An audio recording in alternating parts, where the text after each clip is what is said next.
Hello, welcome to Trojan Hour on WIDU 1600 AM, 99.7 FM. I'm Jaheem Whitehead, and I'll be your host for today.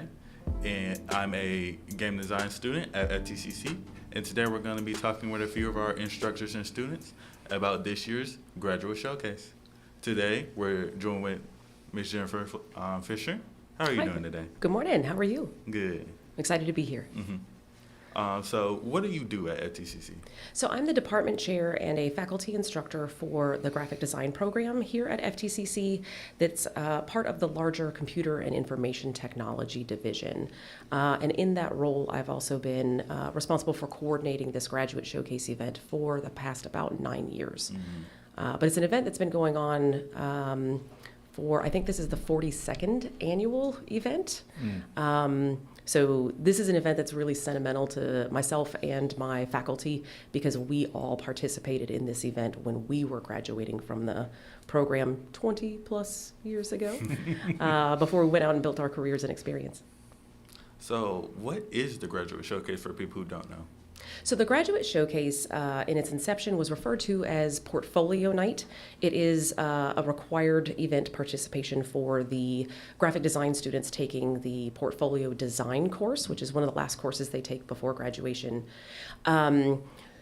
We like to think of this event as being more like a reverse job fair. So all the students that are graduating are showcasing, setting up tables, they're showcasing their portfolios and the culmination of skills that they have built in the program, all the things that they've learned as they're preparing to go out into the world and start their careers, participate in job interviews, etc.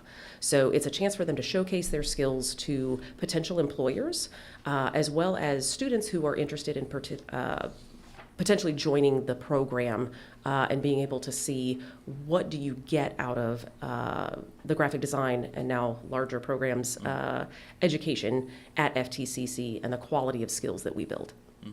And I've heard that the Graduation Showcase has expanded beyond graphic design.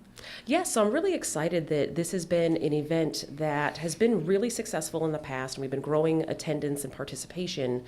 And I think about 2 years ago, digital media and simulation and game development joined us. We're really excited that they are leveling up their participation this year, as well as because that was working very well for us and growing student participation and attendance. With a recent this year collaboration between graphic design students and computer programming students on their capstone projects, we're excited that they're going to be joining us this year in the showcase as well. So really excited that this is going to be a really big event and the opportunity for 4 different degree programs to showcase the talent of their students and help them prepare for starting their careers. And who do you think would benefit most from this event, either the graduates or the employers themselves? I think most benefit would be employers, but it is a very valuable experience for students. What I have seen in the past is that certainly students are very nervous prior to the event, and then they have this really positive experience, and they get a lot of really good feedback from the attendees, from industry professionals who come, and they walk away feeling really confident in their skills and very well prepared. But this is a fantastic event for anyone who might be hiring in these industries, whether you're currently hiring right now or if you're just an industry career professional that may not be hiring right now but could be in the future. This is the best way to come see what the current crop of graduates has to offer and making those network connections for future opportunities. So the Graduate Showcase is bigger than it might ever have been? And, yes. And how did that come to be with the game design and DMA students? So we've always had cross-collaboration between those departments because while we overlap just a little bit in some skills, certainly our programs are different and unique and independent. But I like to think of particularly digital media being kind of like a sibling department. we have a lot of crossover of students where students might start in one program, complete that degree, and go, oh, but I want just a little bit more, and then continue on in the other program to build robust and well-developed skills, but still within the community college experience. So that kind of collaboration certainly allowed for us to be able to have them participate with us. They saw that we'd already figured out all these event details, and there's no point in us competing against each other for trying to have some sort of showcase for graduates. Let's make a strong showing together. And so again, we're excited for computer programming to participate with us as well this year. So I think it just works to elevate all of our different programs in this division. And we are accompanied by two of our instructors from both digital media and game design. We're joined here by Ms. Locklear. Hi, good morning. Hello, how are you doing today? I'm doing great, thank you. How are you doing? And Mr. French. Good morning. How's it going? Good. Excellent. So what is both of your parts in the graduation showcase this year? So I'll begin. I'm the programming instructor for the Simulation and Game Development Department at FTCC, and I am teaching the course, the capstone course, mostly like moderating or helping out the students to complete their games, and that's the part that I will kind of help with for the graduate showcase. And what can participants of the graduate showcase expect when they come up to one of your students' tables? So when you'll come to the students' tables, you'll be able to play the games that they have created, designed from A through Z, starting with some of the concept and design ideas for their games through developing the first prototypes and then a finished game that will give you a taste of the gameplay mechanics that they've implemented. You'll be able to see the art from concept art to fully modeled either assets for the game or characters. You'll see animations that they have created as well, and just much more user interface that they've designed for their game, along with some of the documentation that they have developed along the way for their project. You can ask them questions about the skills that they have learned throughout the entire time, the entire program. You can ask them questions about their experiences collaborating with other students. They've used things like version control to be able to share some of the work that they have developed. So there's definitely a lot that you can see at those students' tables. Mm. And are these games completely handmade, or are they allowed to bring assets from other places? So they are allowed, because of the short amount of time that they have to develop their project, they are allowed to use some imported assets, but their focus is to try to create assets that are going to be mostly seen in the game themselves, from the design with the concept art all the way to the modeling and animation and texturing. So you'll be able to see most of the assets developed by the students, and they can definitely, when you come up to the table, discuss which section of the game they have made, whether it's the mechanics in the game, or it's some of the UI design, or it's potentially as well some of the assets they have made for the project. Because I know I'm in a very peculiar position because I did Skills USA this year, and we're using that game for our project class, which is going to be used for the graduate showcase. Yeah. So most of our stuff is handmade, mainly because of Skills. Yeah, there's definitely a lot of assets. At least it should be maybe something like 50 assets. That's kind of like their base requirement to add to the project. So it is an intense amount of work to develop in such a short amount of time. Mm-hmm. And Mr. French, your students are also working with the game development students. So what is their part in this project? Great question. So the role that the digital media students take on is that of marketing support for the game. So in a kind of like parallel universe to the way that game studios produce games, they don't just make a game and it exists. They have to market it. They have to create supporting materials like websites, sell sheets. They have to participate in documentation in the sense that they're evaluating the user gameplay and doing some user testing as well. So the disciplines that exist in the gaming industry beyond just game creation are reflected in what the digital media students have to contribute. And you very casually mentioned Skills USA just now, Yes. but if I may hijack the show for a second to recognize that you won first place just a few Yes. days ago. Yep. That's amazing. Congratulations on the animation. Can you so you're a student. Can you tell us a little bit about what you did, what the experience was like? And I understand you're going to be competing at nationals this summer. Mm-hmm. So I was on 2 teams for skills. I was on both 3D visualization and animation, which that's what we won first in. I was also in the game development team. We won second for that. Excellent. So it was a challenge to say the least. we did not sleep that the first night we were there. Mm-hmm. So we went into the competition with no sleep, which was an interesting thing. And you still managed to get first place. Yes. Mm-hmm. Awesome. What did you make? What was the animation? So for the animation competition, they give you a prompt each year. So you take a test, they give you a prompt, then you have to make a 3 animation completely from scratch. So that's modeling, texturing, animation, rendering, and all that. And that has to be done within 4 hours. And animation is a famously time-consuming process. Yes. How much time did you have to make something? They give you 4 hours, but including the test and storyboard, you have about 3 to make an animation and get it out complete. Mm-hmm. So it's a challenge to say the least.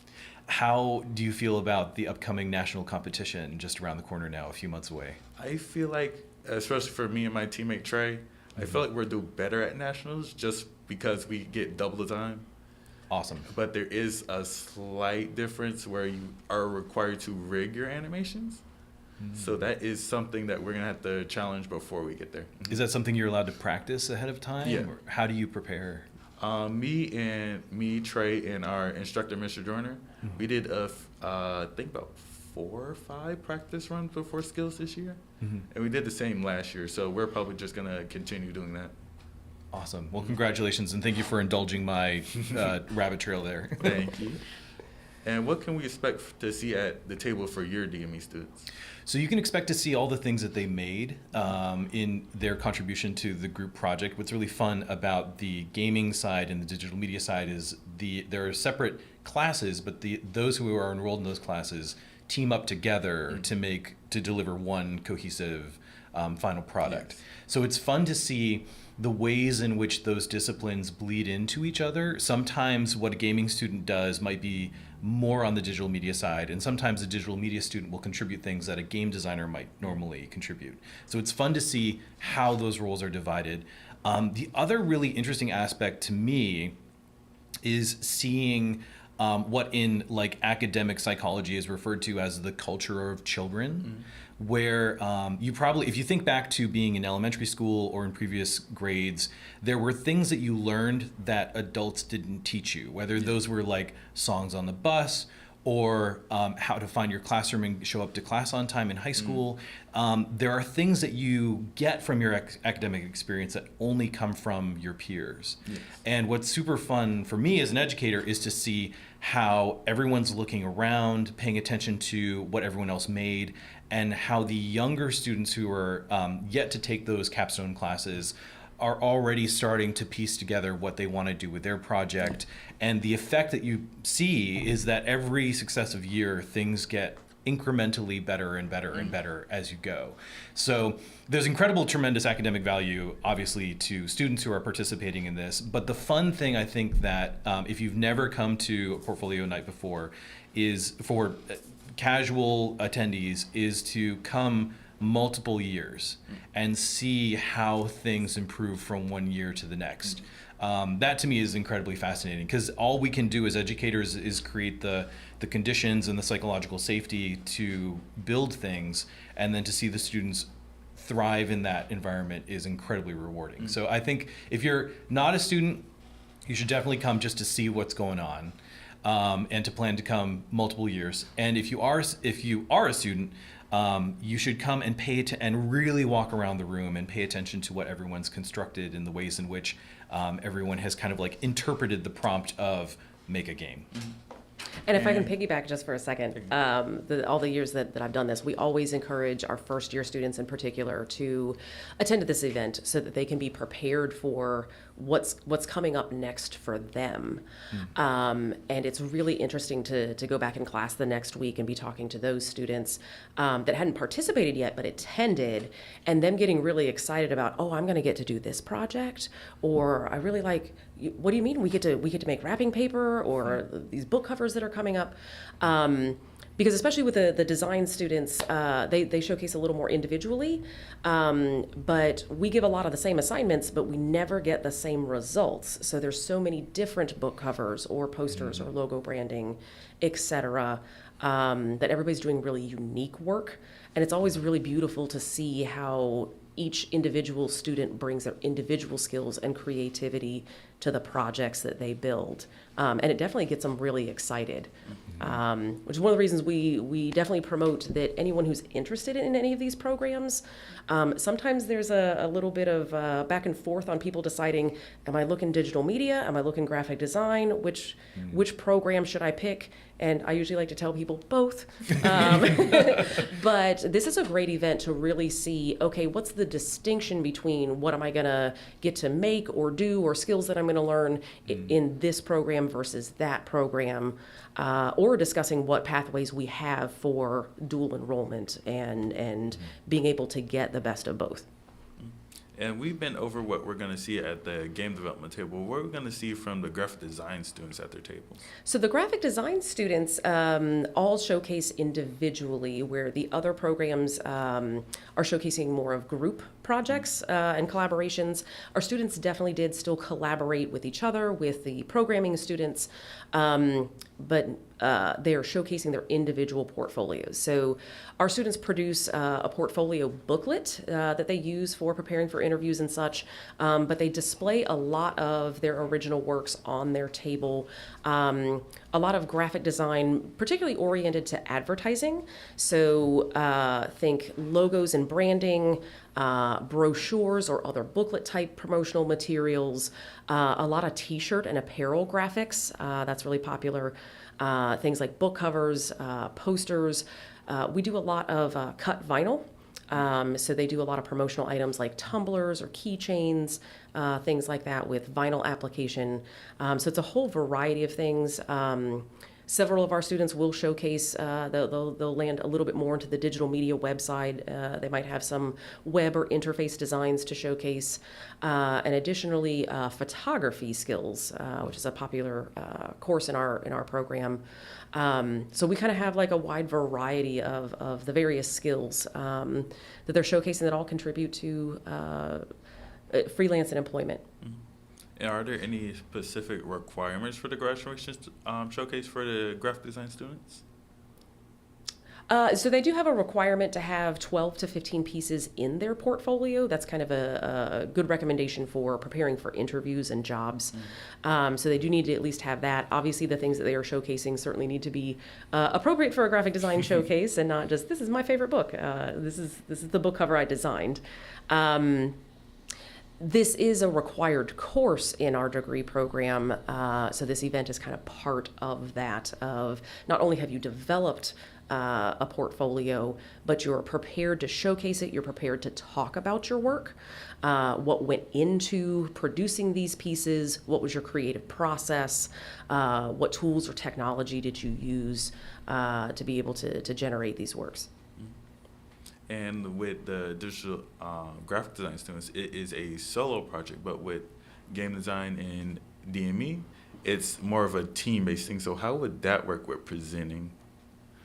Great question. So for the teams that are comprised of game designers and digital media or UI UX students, those students share a table, and at that table there are going to be laptops and other materials that showcase the game. So as you're attending the event, you do get to play a real video game that the team made. You also get to see all the other ancillary materials that the team produced in order to support the promotion of that video game. So while it's distinct from the graphic design side in the sense that it's a shared table rather than an individual table, you still get to see and chat with the team members and discover what their individual contributions to the process were. And Ms. Locker, is the groups made by the students or are they put together by the teachers? We set up the teams. We have at the beginning of the semester, we sent out a survey to find out some of their skills. Because to make a game, you need to have a programmer that can implement the mechanics of the game. You need to have somebody that can do 3D models. You need to have somebody that can do animations. So we gather all of that information from the different students so they identify their strengths. We also find out if they'd rather work in the mornings or in the evenings, try to find people that are more compatible to work together and make a strong team. And we announce the teams after just a couple of days, and they just get started. Because I, again, was in a unique situation with skills, so the game side of our team was already kind of pre-made. That is correct, yes. So Skills USA, the team was already predetermined prior to the course, so they already had the set skills that they needed for making a game, and therefore it was a good fit for the project anyway. And that worked out very nicely. I think the teams ended up building off of each other's strengths, which was great. It's the first time that the digital media students and game students will have classes together for that one project class?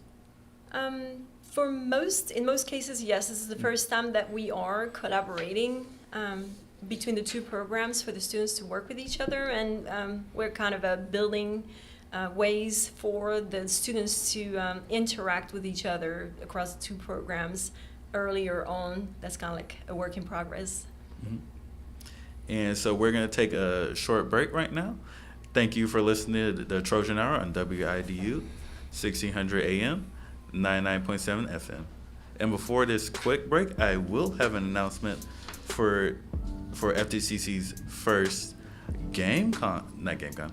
Comic-Con that will be happening this year on April 25th at 10 a.m. to 10 to 5 p.m. Open at the Orchard Gym for free for all ages. Bring the family and explore both vendors and booths for both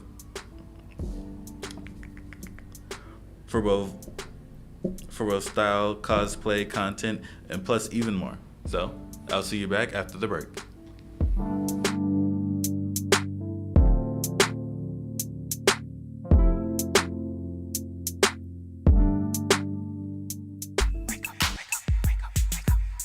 Hello, this is Kevin Wester of Destiny Real Estate, and you're listening to Wake Up. A planned fight between two groups of youngsters turned into a fatal shooting at a Winston-Salem park on Monday morning that left 2 people dead. Winston-Salem police say the shooting happened at the Lineback Park near a middle school. State lawmakers headed back to Raleigh today as the General Assembly's short session gets underway. North Carolina is still operating without a budget. It's a continuing resolution still in effect from the 2023 budget. A grandson of former Duke basketball coach Mike Krzyzewski now faces charges in a fatal crash in Durham last Saturday. Joseph Savarino charged with driving while impaired. President Trump's nominee to be the Fed chair about to meet the Capitol Hill Grill today. Kevin Warsh set to testify before the Senate Banking Committee. Ahead of possible peace talks in Pakistan, both sides are rattling sabers. It's unclear when or if that session will get underway. Tony Bixby, NCN News. I'm Jamie Monticelli, WIDU Radio News. Fayetteville Police Department detectives with the homicide unit have obtained arrest warrants for a suspect in connection with the homicide of Tony Chance that occurred along the 700 block of Blue Street on Monday, March 9th. The warrant is for the arrest of 33-year-old Jordan Chancellor Whipple of Fayetteville. Whipple has been charged with first-degree murder. Detectives are encouraging family and friends of Jordan Whipple to have him turn himself in to law enforcement. Detectives also ask anyone with information concerning the whereabouts of Whipple to be cautious and contact law enforcement immediately, as he is considered to be armed and dangerous. The Cumberland County Cooperative Extension Master Gardener Volunteer Association invites you to their annual plant sale at the Crown Expo Center. It is happening this Saturday at 9 a.m. Browse a wide selection of locally grown plants, vegetables, herbs, houseplants, and seed packs to help your garden thrive. From WIDU Radio, I'm Jamie Monticelli. This morning starting out quite cold once again. As we head into the afternoon, however, it'll feel nice and comfortable under a mostly sunny sky. High temperatures this afternoon about 65 to 70 degrees. Then overnight mainly clear, not quite as cold. Temperatures 45 to 50, but definitely peeling away at layers as we go throughout the day. Wednesday's warmer, breezy, partly cloudy, highs low to mid 80s, then overnight lows in the 50s. I'm meteorologist Chris Michaels in the NCN Weather Center. Bless the Lord. I'm Dr. Ann T. Newell, pastor of the Soul Harvest Apostolic Church, the church not just there in the community, but there for the community of Spring Lake, North Carolina. We're looking for more than a few good men and women to join the team. Iron sharpeneth iron. We may have what you need. You may have what we need. Catch the vision. Join the team. Join Wake Up. Are you tired of living with back pain, neck pain, or constant tension? At Grace Creek Chiropractic and Wellness Center, Dr. Joyce Smith-Jones and her caring team are here to help you feel your best. We're committed to providing personalized chiropractic solutions for your unique needs, from headaches to muscle tightness and beyond. Visit us at 5106 North Carolina Highway 87 South, Suite 104, Fayetteville, or call 910-703-3386, 910-703-3386 to schedule your appointment today. Grace Creek Chiropractic and Wellness Center, helping you move better, feel better, and live better. Hi, this is T.W. Campbell. And I'm Patricia Campbell of the Refuge Community Church, located at 2314 L.A. Dunham Road here in the God Bless city of Fayetteville, North Carolina. You can reach us at area code 910-483-6477. We're here to invite you to our early morning service each Sunday morning beginning at 8:30 in the morning. Our prayer is at 6 o'clock, our intercessory prayer. Bible studies at 7 o'clock, which now is our Sunday school at night, and which we call the Word on Wednesday. Come and be a part of a growing community. In Jesus' name. Amen. Every day, people battling addiction suffer in silence. Because of stigma, they fear judgment. They fear being labeled, and too often, they don't get the help they need. But you can help change that. Join the Governor's Institute and be a superhero in the overdose battle campaign. Learn how to break the stigma, support those in need, and save lives. Visit governorsinstitute.org/superhero to get involved. Be a hero, fight stigma, save a life. Apostle William T. Ford Sr., you're listening to Wake Up. This is Sarah Alford, and I am the pastor of Joy Fellowship Outreach Ministry, located at 18336 Highway 87 West, Tar Heel, North Carolina. And I am excited to be a part of Wake Up.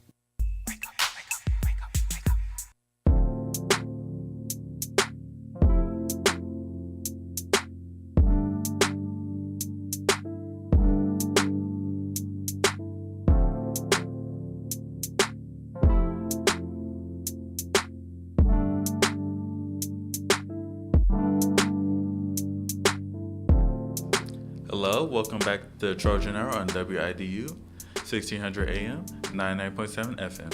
And today we're still talking about the graduation showcase at FTCC. And today we're joined with one of our students and another instructor. So let's start with our student today. Hello, Miss Odie. How are you doing today? I'm doing good. Glad to How be are here. Good. Is this your first time on the radio station? Well, actually, it's my fourth time, but in the English language speaking, this is my first time. So nice. Thank you for the opportunity. Mm-hmm. And you were a previous student at FTCC?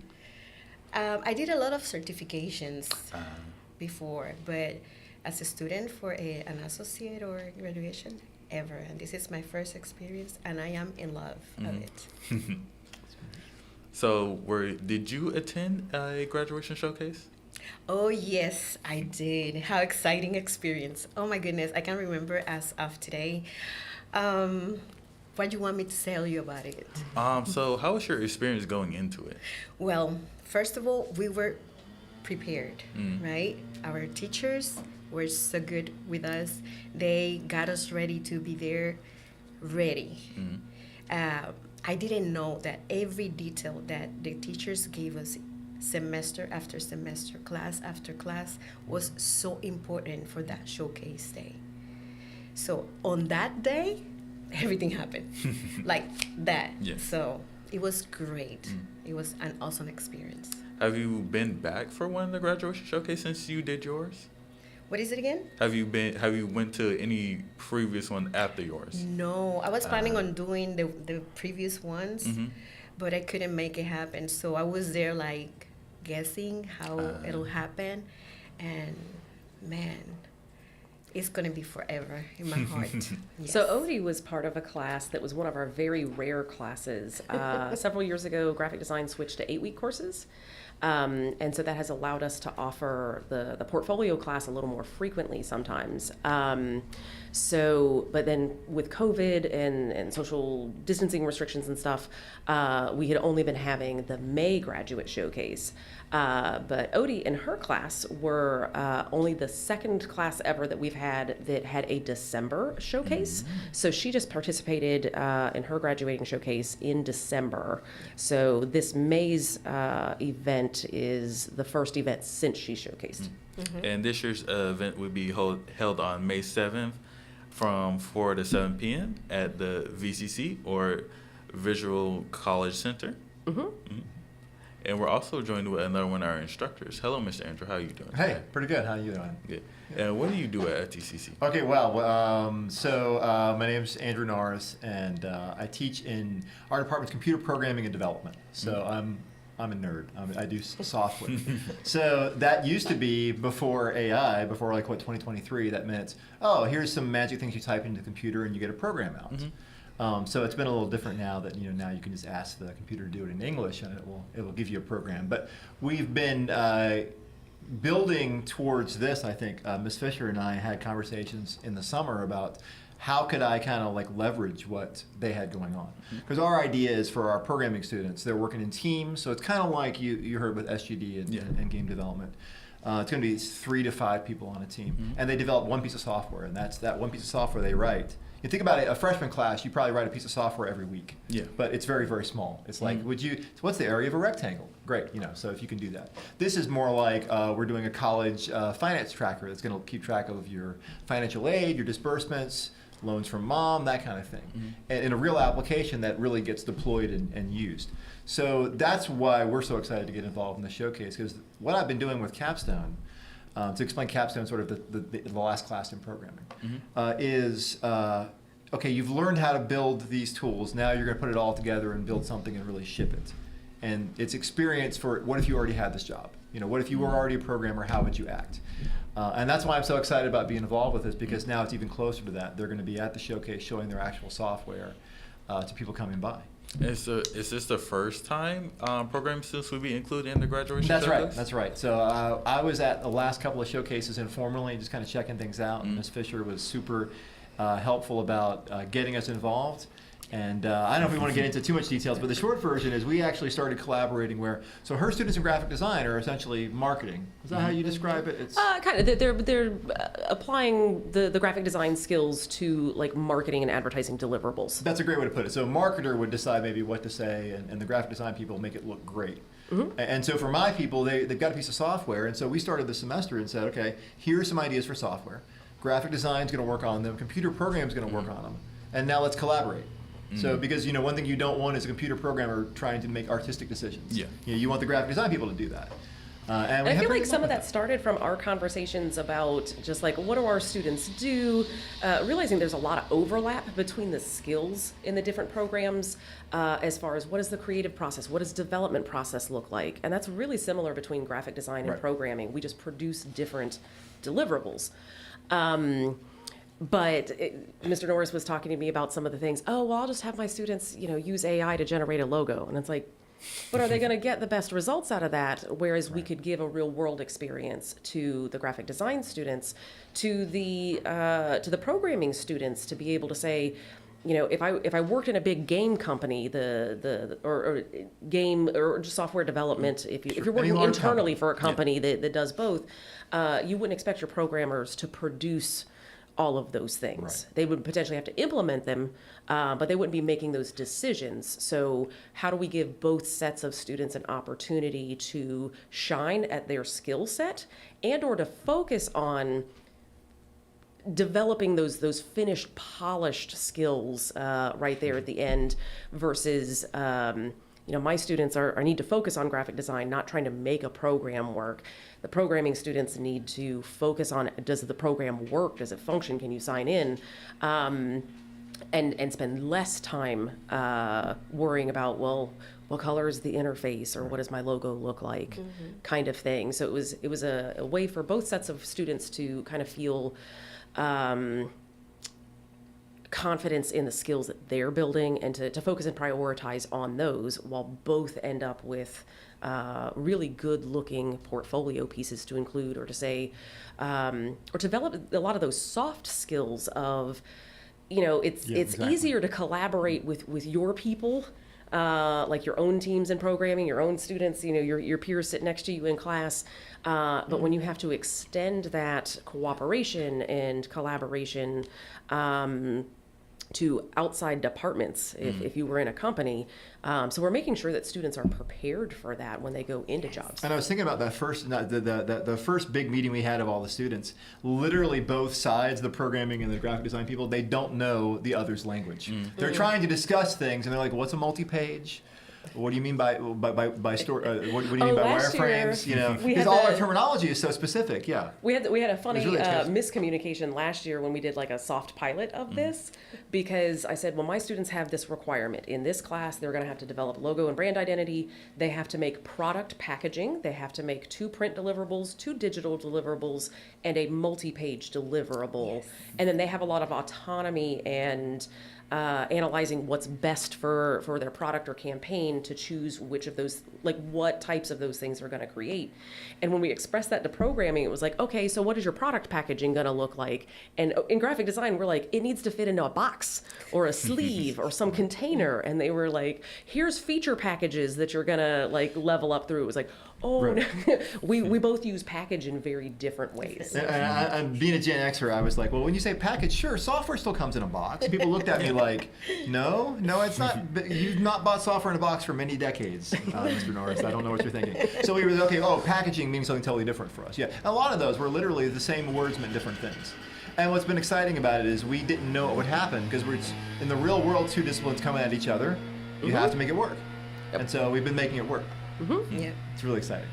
And what is the table going to look like for your students, Mr. Okay, great. That's a great question. So I said kind of like a trade show. So I told people I had this little story, my first job out of school. They said, are you going to be working at Macworld Boston? I said, okay, great, sure, good. First thing I did, I left my wallet at home when I got on the plane, so I had to borrow a couple $100s to pay for my hotel. But anyway, so I'm in Boston. It's July. It's 90-some degrees. They gave me one work shirt with a logo on it that I have to wash every night in my hotel room. But I did meet Gregory Hines. He asked me about AppleScript. But it was this experience of you go to a giant trade show, like I was thinking about the Comic-Con. You go to a trade show, you sit behind a table, and people come ask you questions. And very occasionally you know the answer to those questions, but often you don't. That's what it's like. I think the difference here is going to be, because it's not a technical audience, it's going to be a lot more approachable. So people aren't going to come up and say, what's your tech stack? Why did you choose to use Flask, blah, blah, blah. They're going to say, oh, what does this program do? Can you explain it to me? And I think since we have that mixed audience, we're really looking at getting more people in, really to make it like a reverse job fair, like you said, for my people. But in this first year, I think a lot of the experience is just, can you talk to people you don't know, who don't have any special technical background, about what your product does and why you're excited about it? And the why you're excited about it part is really, for me, the most important, because I want them to be able to sell themselves and sell their enthusiasm. And Odie, I want to ask you really quick about your student experience with showcasing. How is it different when you had kind of just a random person that was like, oh, hey, there's an event going on, or somebody who's potentially interested in joining the program but doesn't know much about it, versus an industry person, somebody who would potentially be looking to hire that kind of stuff? How did you speak differently to them, or was that easy to manage for you? Well, actually, I was, like I told you earlier, I was like, just guessing what will happen, right? The first experience I had was the high schoolers. The high schoolers walked in. They were like kind of excited about it. And then they stopped by my table and they were like, oh, Brewscape, is that your cafeteria? Is that your business? And I was like, no, I made the campaign for it. Man, open that cafeteria. I want to go and take some coffee, right? And then I was like, okay, do you like it? Yes. This is a good program to take. And I said, and I have no shame to say this, I'm almost 54 years old, and I'm very proud that I took the advantage to take this course. And if you are a young kid, take it. This graphic design has a lot of branches, a lot of ways to grow. And I always tell everybody. So in that place, Miss Fisher, like you were asking me, then employers came in. And I didn't know they were employers looking for some graphic designers. So they were asking me questions. So how was the experience to make this branding campaign? And I was like, well, at the beginning, I was a little bit confused, and then I gathered all together, but you can see the results. And everybody was like, wow, it looks like a real business. And I felt so proud because I grew in this passage of my life, right? From the beginning, I was a mess, completely a mess. You can ask Miss Smith about it, and Miss Fisher too. And at the end of it, oh my God, I was so proud. My growth is beautiful, and I have to say all the glory belongs to the Lord, right? Because everything is because of him, but also it's because of my teachers, and it's also because of my classmates. We were all the time talking about it, what we can put on, what we cannot, what we can say, what we cannot say, which color, which font. I really love the experience. So thinking about that, my campaign looked real, a real product, it made me feel so proud, right? Because wow. And we definitely saw that as your instructors and peers in the class, we saw like when that click happened for you, we were like, oh, now all the pieces come together. Yes. And you hit the ground running with it and did an Yes. amazing job. You guys were the first class where we started doing peer reviews in person as like a structured weekly. Everybody come to the table with what you got, collaborate with your peers, get feedback, and you guys had a really great class. Yes. Really strong set of students. But I really saw the difference in the elevation of your work, that not only were you listening to what instructors said, because sometimes you're like, okay, whatever. But then hearing it from each other, like Mr. French was saying earlier, like watching how students learn from each other and just giving that opportunity.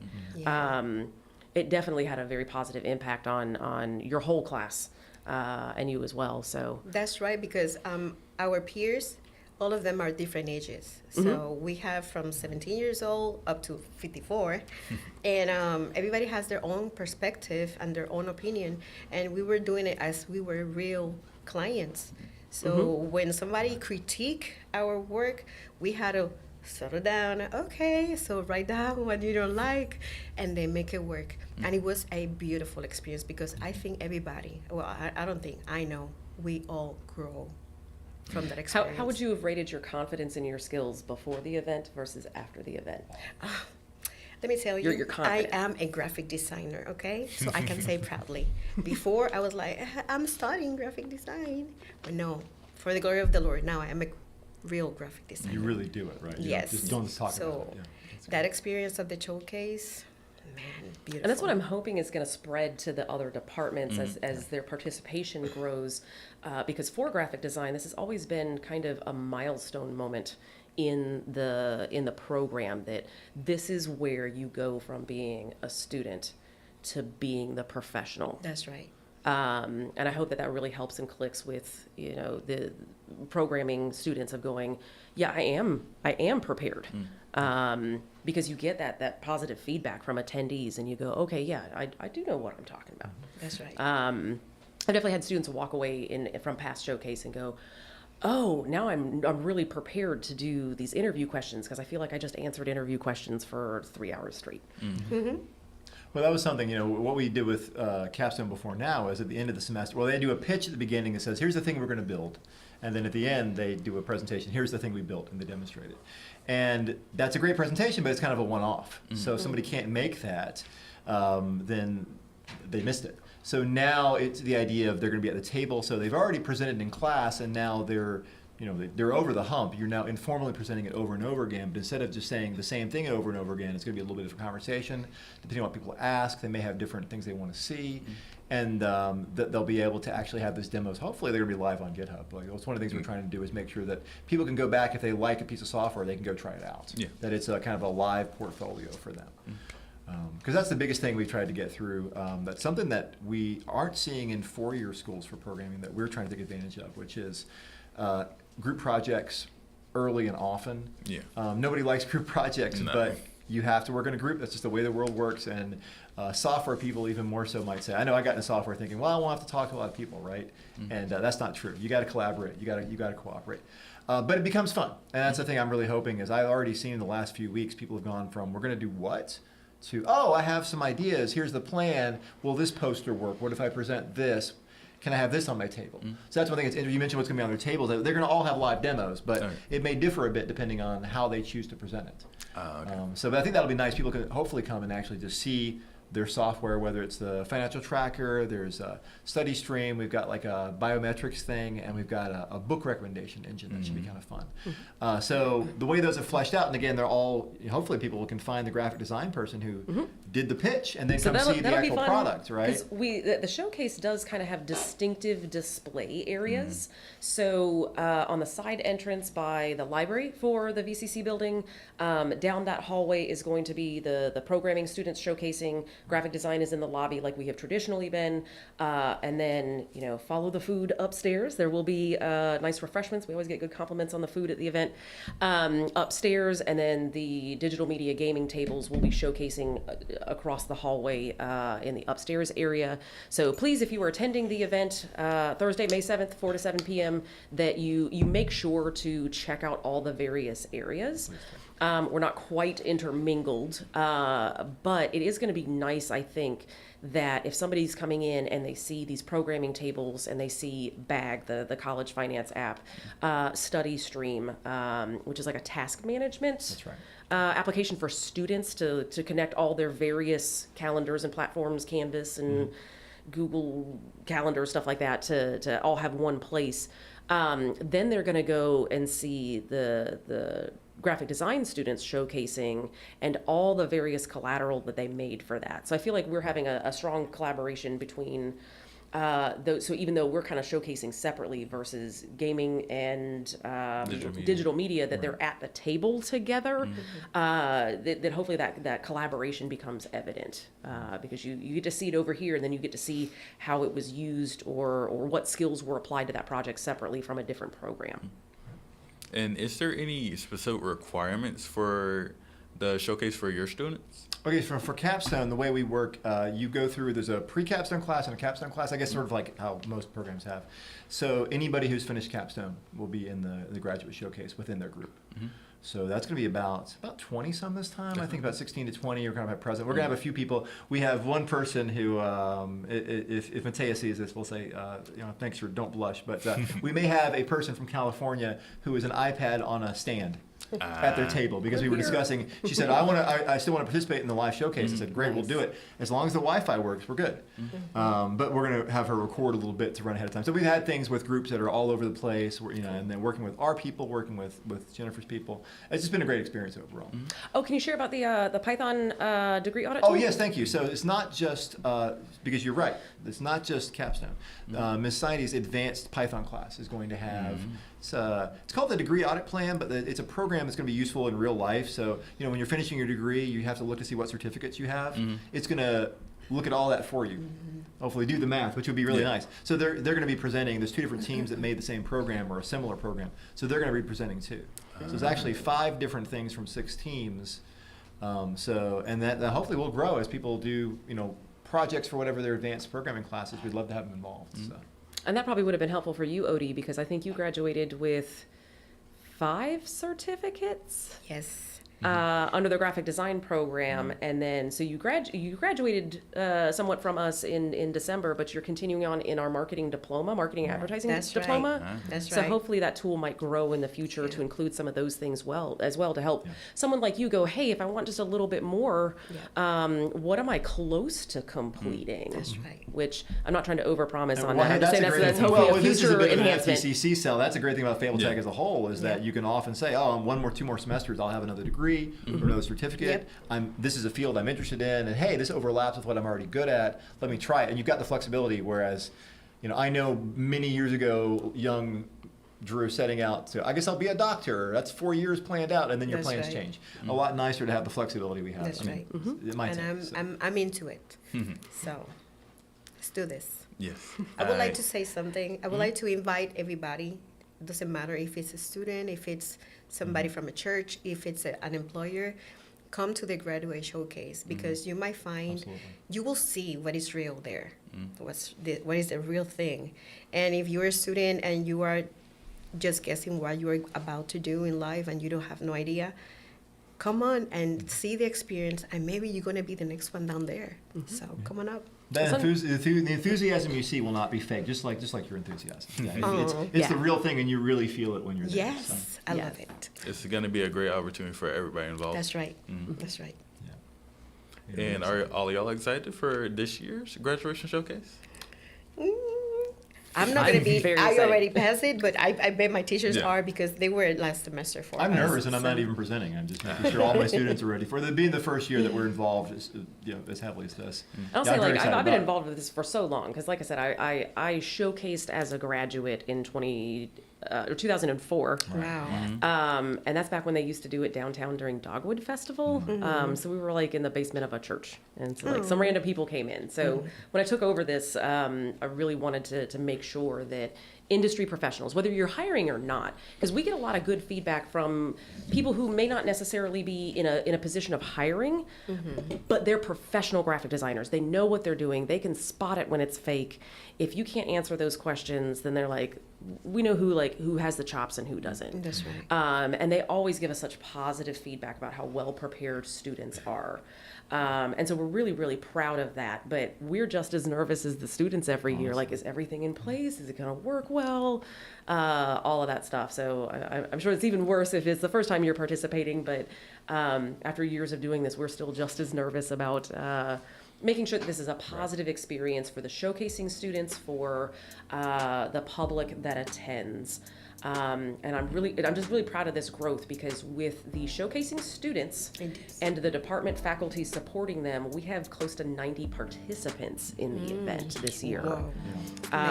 Where we typically have our 4 faculty members in graphic design and 12 to 18 students showcasing. So this is really a big growth expansion point for this event that I hope is going to be inaugural and that we can continue on for years to come. Yes. I think that's a great stopping point for today. So thank you for listening to Trojan Hour on WIDU 1600 AM 99.7 FM. And before we close off, I would like to give another quick announcement for FTCC's Comic-Con. That will be on April 25th from 10 a.m. to 5 p.m. See y'all later. All right.